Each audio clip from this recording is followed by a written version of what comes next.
holidays are over and it's a D-Day Saturday once again as we bring you a massive infotainment attack. I'm Juan Castro. Forget all your pressures and go on to pleasure as Detail 0923 keeps you company until 2:30 in the afternoon. I'm Ava Grande. Food for the brain, pero mega exciting na thing. Saan pa? Kundi dito lang with our tropa. I'm Joy Pedroso. Sensible fun na may nilalaman? Gen Xers like you should really stick it out with our barkada. I'm GB San Pedro. Nice one! She's one of the most sought-after commercial endorsers and all-around performer today. And why not? Her record speaks for herself. Clean-living, fun-loving, witty, charming, and lovable. What more can you ask for? Definitely, she really has the X Factor. On and off camera, pareho lang yan, pati sa bahay. Mag-Monday, meron akong taping. Pag-Tuesday, dyan papasok ng mga interviews, mga pictorials. Pag-Wednesday, nagtitaping ako for yung show namin every Sunday. Work hard, at saka kung mapunta man kayo sa showbiz, siguro dapat love your work. Kasi hindi naman kayo magtatagal dito kung hindi mo talaga gusto itong work na to. And stay away from drugs kasi hindi talaga maganda yan. Well. That was Julina Magdangal up close and personal. Siguro ngayon, marami na kayong nalaman tungkol sa kanya. Nakakaingit, ano? How I wish, kasing sikat na rin ako ni Julina. Anyway, till next week, this is GB San Pedro of Colegio de San Juan de Letran reporting for X Factor.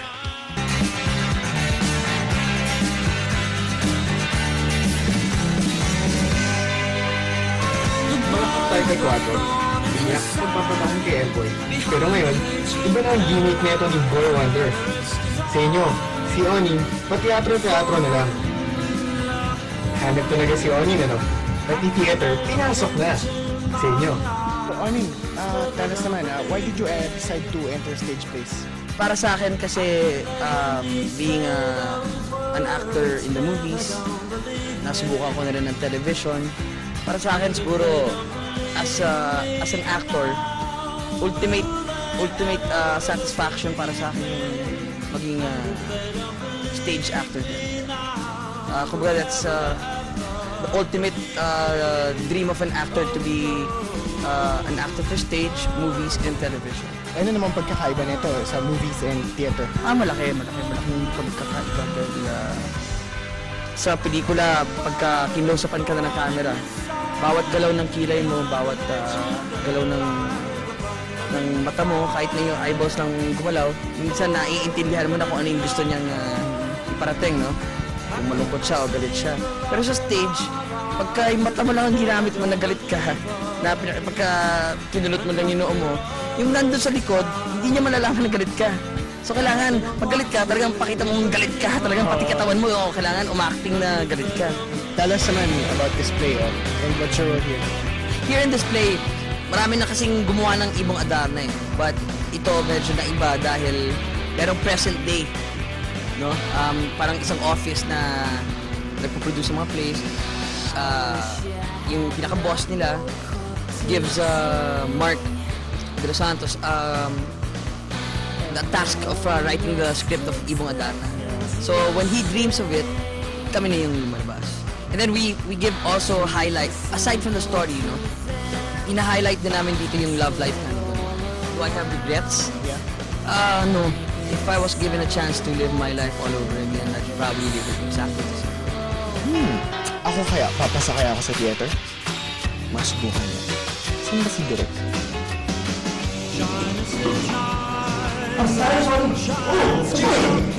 Nagawa dito. Okay, kasi pa siya kanina eh. Kanina namin pinagdito eh. Nakita mo ba? Baka sakalang makapasa ako dito sa play. Ay, alam mo na.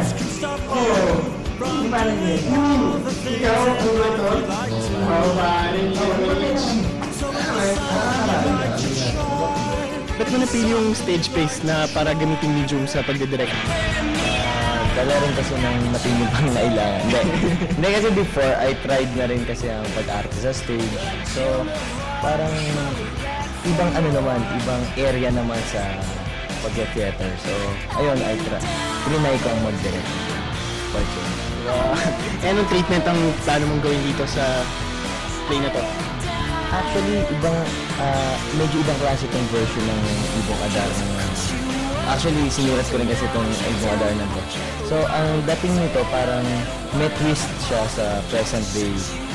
So, may pinasok kami diyang parang narrator ang dating na in the person of the scriptwriter na yun nga, pinasok namin sa play.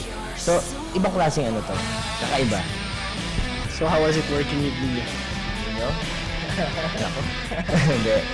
Napaka-cooperative. Sa totoo lang. Wala ka na mahihiling pa sa isang artista. Nasa kanya na lahat. Oh, anong say nyo? Diba't double entertainment treat ang nakita nyo ngayon?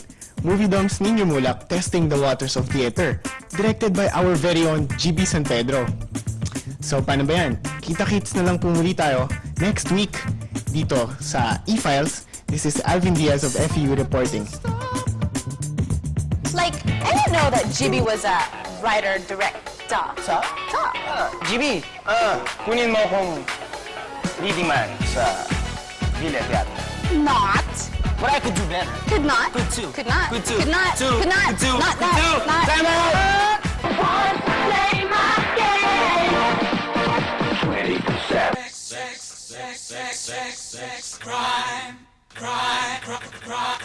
Naniniwala ang ibang mga child development experts na sa bawat stage ng buhay ay may mga hazards tayong dinadaanan.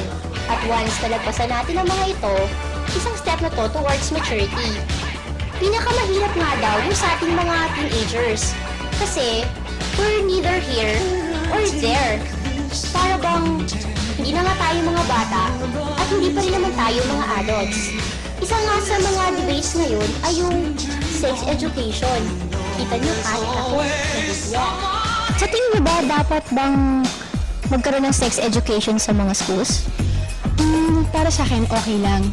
Sa opinion ko, okay lang. Kasi, depende naman ito kung anong level ang ituturo nila. Kayo, anong tingin niyo? This is Hazel Ann Cantos reporting from Miriam College for Youth Watch.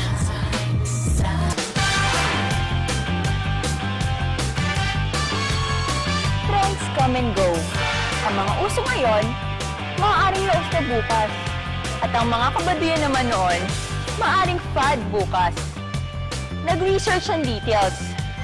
Ano ba ang mga in-in ngayon? What's hot and what's not? Dahil sa maginaw na ngayon, this is hot. But this is not. Usong-uso rin ito. But this one is not. Pero this one is ultimately hot. Nagsisiso pa nga eh. Nagustuhan niyo ba ang aming comparisons? Pero sa lahat-lahat, ang Detail 0923 ang hot. Dahil silang lahat, not. I'm Joy Prudencio, reporting for Inca. Finally, sex education must be the business of every mature youth. Be concerned. Be aware about STDs and AIDS. Shun promiscuity and avoid premarital sex. I'm Juan Castro. So don't you dare play that dangerous game of multiple sex.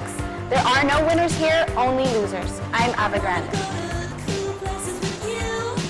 Remember, the virus your parents have been constantly instilling into your consciousness. Don't waste your future. I'm Joy Prudencio. Isang payo para sa buong barkada. Mag-concentrate na lang kayo sa inyong mga studies.